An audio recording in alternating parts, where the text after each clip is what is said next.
que eu vejo, em primeiro lugar, há um equívoco, né, e uma falácia muito grande em todo o discurso que vem da equipe do governo federal. Primeiro, que a cultura, ela vem do cultivo, ela vem da vida, né, do coletivo, da comunidade cultivando vida, né? Então, nós temos a cultura, ela tem a ver com orgulho, com soberania, com liberdade, com expressão, com conhecimento, né? Então, obviamente que quando ele trata de descaracterizar uma política cultural, que são as políticas de fomento cultural no Brasil, como no caso da lei de incentivo cultural, conhecida como Lei Rouanet, que tem mais de 31 anos nesse país, né? E que ele vai trazer a cultura da arma, alegando que as famílias brasileiras desejam isso, há um equívoco muito grande, né? O setor cultural, ele produz, além do conhecimento, toda uma leva de profissionais, de técnicos, de áreas, de serviços, de processos, né? É uma área absolutamente vinculada à vida, à ancestralidade, à memória, à história de toda a população brasileira. Então, ele não só diminui, como ele cria, eu vejo, gravíssima colocação de que as famílias brasileiras almejariam aos seus filhos a cultura da arma. A arma tem a relação com a morte, com a tragédia, né?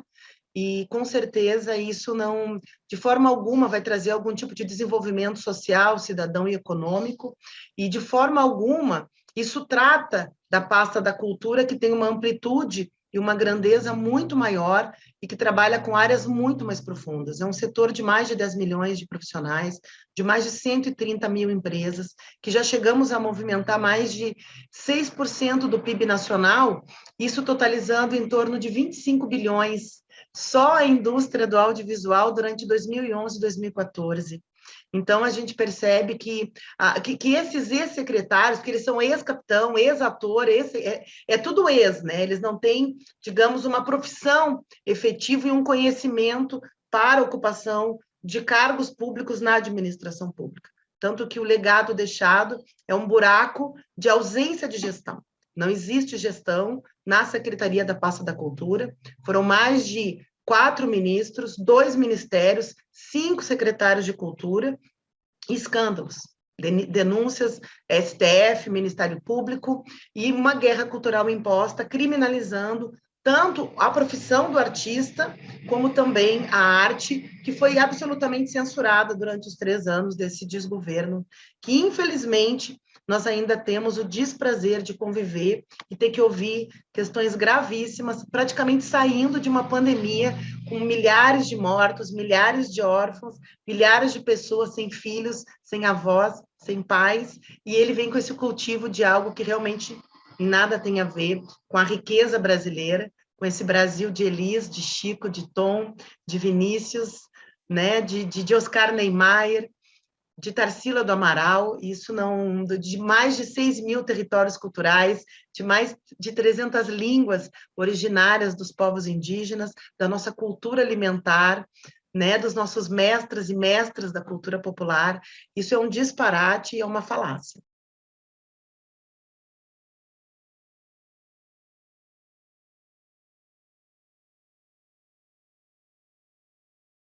Com toda certeza, né? Eu vejo assim, nós tivemos no ano passado, até em função da descaracterização das funções, inclusive de todas as pastas da cultura. Eu acho importante a gente falar sobre isso, porque eles falam de excelência e de que as políticas de fomento cultural no Brasil eram casos, né, de polícia. Eu acho que é importante a gente lembrar, primeiro, o respeito à administração pública, segundo, o respeito aos servidores, né, que estão trabalhando com gestores ali colocados sem qualquer qualificação nas pastas que ocupam, que trabalham armados nos seus lugares de trabalho. Isso é um desrespeito, é uma ruptura à democracia brasileira, né? Segundo, é essa alegação gravíssima de que as famílias brasileiras têm que entender a arma como liberdade, né? E como eu estava falando, eles estiveram na Comissão de Cultura e um desses rapazes, eles colocaram que realmente a arma seria considerada liberdade na visão deles. Eu particularmente sou uma estudiosa e sou uma gestora pública de formação, entendo isso como uma parcela do crime organizado. Isso não é uma fala de um gestor público responsável e que presta contas à administração pública à sociedade brasileira, né? Quer dizer, se você tem... o setor cultural, ele engloba serviços, produtos, processos, conhecimento, desenvolvimento, ciência e tecnologia. Então, quer dizer, se você tem faculdades, artes, conhecimento, né, capacidade criativa, né, quantas mães vivem nessa questão da criatividade, de lidar com o dia a dia, de sobreviver com o custo que está a comida, né? Lembrando que nós estamos agora chegando em maio e só vão ter 6 meses do Auxílio Brasil, acabou. Nós somos o país da 14ª economia do mundo, nós éramos a 6ª. Nós estamos no mapa da fome. Nós temos 6 meses de Auxílio Brasil para a população brasileira. Nós não tivemos uma política do governo federal para o setor cultural que teve que parar por segurança da sociedade, que é o maior beneficiário.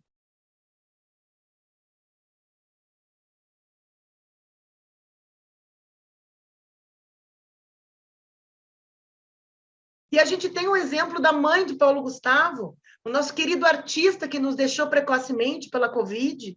Imagina a alegria de uma mãe, né, que o filho se forma, ele se apresenta num palco, ele faz a trilha sonora para uma série na Netflix, ele lança um livro, ele lança um conto de histórias, ele lança... A gente vê aí o canal Curto, o canal Arte, o canal Brasil, os desenhos, o canal de desenhos, cheio de desenhos de artistas brasileiros. Nós temos a moda, o designer, a cultura alimentar, isso, a arquitetura, o urbanismo, isso tudo faz parte da composição da cultura brasileira.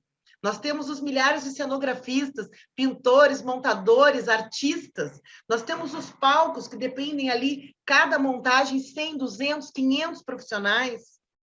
Então, quer dizer, quando você fala que as mães brasileiras, né, que as famílias brasileiras têm que aprender a cultivar a arma como uma espécie de que a arma fosse salvar, é realmente, eu coloco a vocês que estão nos acompanhando, é gravíssima essa colocação.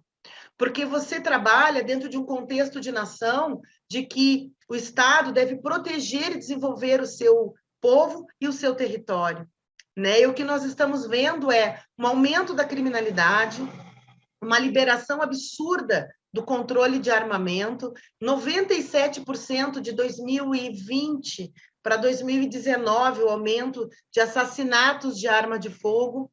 Eu acho que não precisamos citar que o ano passado nós tivemos 3 famílias que os amigos, né, atirou sem querer no amigo, o filho matou o irmão. Quer dizer, assim é uma coisa absurda na violência. Então, é gravíssimo. E, principalmente, vincular isso à questão do bicentenário da independência brasileira. Né? Quer dizer, a partir do momento que o país se torna uma república, uma democracia, como um Estado de direito, que a sociedade passa a ter direitos garantidos fundamentais, como a dignidade e como a segurança pública. Você ouvir isso, né, dentro de um ambiente ali que é de profunda criação, de profunda construção, de processos colaborativos, né? Quer dizer, o artista, ninguém escreve um livro para si mesmo, ninguém faz... eu estou falando com uma obra da artista Dirce Curbis, né? Que foi um projeto lindo, chamado Contaminações. Quer dizer, a arte forma, inclusive, estudantes, né? A maioria desses trabalhos de restauração de patrimônio histórico, você forma centenas de gestores, de arquitetos, de urbanistas, de designers que trabalham com restauração, de edificações do século XIV, XV, XVI, XX e XXI. Você tem a moda trazendo aí a questão do biodegradável, da sustentabilidade, para ajudar a limpar os plásticos dos rios. Nós temos as populações ribeirinhas e dos mares, que vivem da sua pesca artesanal. Nós temos a agricultura familiar, que alimenta a população brasileira e que vem dentro de um cultivo local que é absolutamente cultural. Nós temos os povos como nós, eu sou nascida no Rio Grande do Sul, os gaúchos são povos desbravadores de terras. Quer dizer, você desqualifica tudo isso, né? Mais de 270 línguas dos povos originários que eram para estar ensinando as nossas escolas no ensino fundamental, a língua da sua pátria mãe, né? Que o Brasil é o pau vermelho, é a terra do pau-brasil. Quer dizer, onde é que está essa herança? Você falar de um bicentenário de uma independência, sem citar a história do Brasil, os milhares de jovens e de homens e mulheres que morreram lutando pelo território, do qual eles falam que defendem a soberania, a independência, mas defendem a monarquia com a estrela dos templários e do nazismo.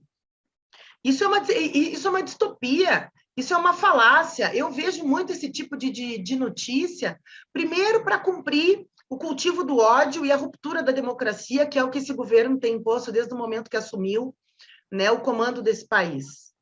Segundo, que o setor cultural é absolutamente abandonado, sem qualquer política, sem qualquer programa. Simplesmente o Ministério da Cultura foi dividido em 3 pastas, tendo no seu núcleo de poder as decisões, os servidores, muitas vezes, nós recebemos diversas denúncias. Eu trabalho no mandato da deputada Benedita da Silva, estava na Comissão de Cultura em 2019, não foram centenas de denúncias.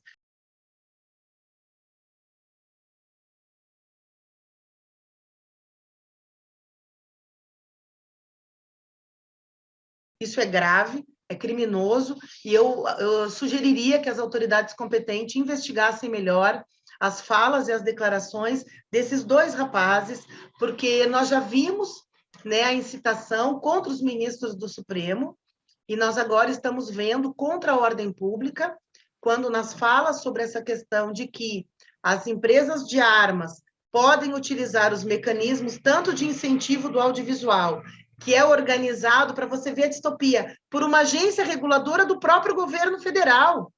E a própria Lei Rouanet, a secretaria do qual eles criticam e criminalizaram tanto as políticas de fomento, elas tinham um fluxo de reloginho britânico. Funcionava tudo dentro da legalidade, com controle, com TCU, com CGU, com AGU, com todo o arcabouço legal do Estado acompanhando.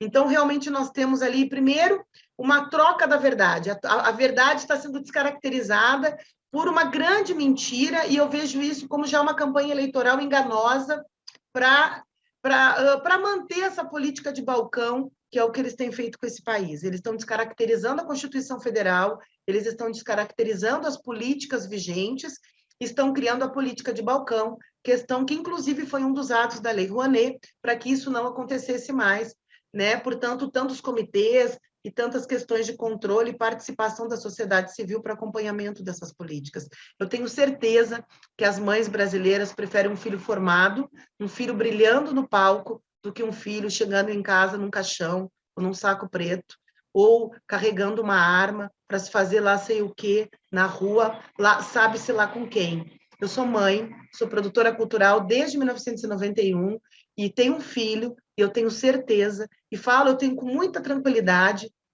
em nome dos mais de 10 milhões de profissionais da cultura brasileira, que não é verdade que nós queremos arma, que a cultura compõe esse arcabouço relacionado à tragédia, tantas mortes e tantos crimes, e o Brasil não precisa disso. O Brasil precisa de comida, diversão e arte, e principalmente respeito na administração pública.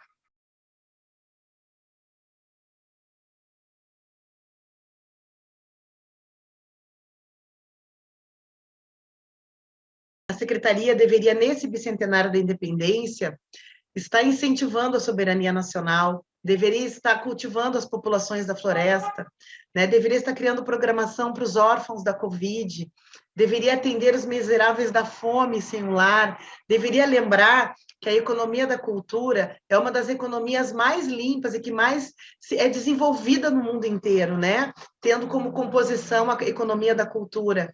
E nós temos ali quantas pessoas sem lar, sem trabalho, com fome, né? Então, eu gostaria de deixar ao público que nos assiste, que está me ouvindo, que a comemoração da independência ela deve ser um cuidado ao nosso país, uma perspectiva para as nossas crianças e uma saudação à arte, aos artistas brasileiros. Nós temos uma dívida muito grande com a nossa população, porque a nossa história precisa ser contada por todos aqueles que aqui constituíram, né, toda essa pluralidade, essa diversidade brasileira. E a cultura da arma não é uma cultura que é uma cultura brasileira, ela é uma cultura que é incitada pelo crime organizado, ela é incitada por pessoas que cultivam o ódio e a desestruturação do país através da desordem social. Isso não tem nada a ver com a independência, nós devemos proteger o nosso território, nós devemos proteger as nossas famílias, formando os nossos filhos, educando as nossas crianças com amor e com generosidade. É isso que a cultura trata, de vida, de construção, e não de incitação ao ódio, ao crime e qualquer tipo de violência. Muito obrigada.